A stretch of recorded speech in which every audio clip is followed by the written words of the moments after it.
help make sense of the wreckage, we've recruited Crash Engineering Research Chief Richard Morris.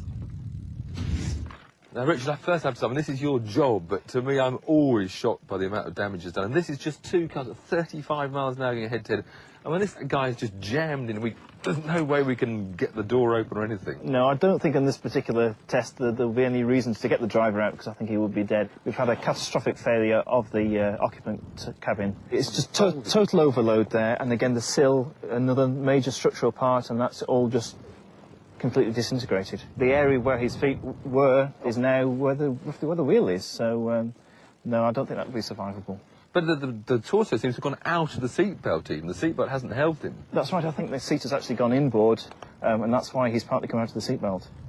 And because the driver was lurching around fire, which meant it was rendered useless. So, a car that's only 9 years old and yet a lot of damage. Indeed, yes, not good Whereas at all. the newer model looks at first glances to have fared better. Let's see if we can open the door on this one.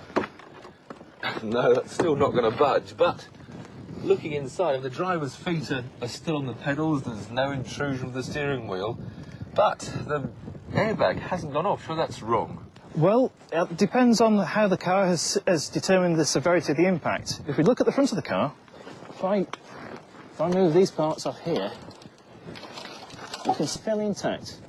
We've had a little bit of deformation up here. And that's a designed crumple zone. It is, yes. You can see the features to allow it to crush there. So we believe that the car had a severe enough impact to fire the airbags.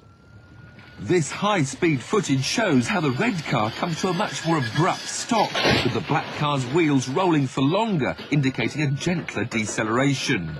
All the newest Spass felt it had to do to protect its occupants was fire the seatbelt pre-tensioners, evidenced by the cracked plastic at the anchor point and mild chafing on the belt itself. Presumably this damage wouldn't have been as bad if this car had hit a car of similar age. Yes, I believe that's true. This car has seen a lot of damage because it's hit a very, very stiff, modern NCAP car. If it had hit a similar car to itself, there'd have been less damage, less injuries, and perhaps the driver would have survived.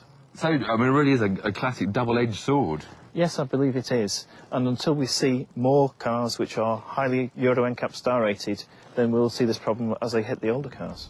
That you can't afford a safe car, then don't worry. A highly rated car in the think.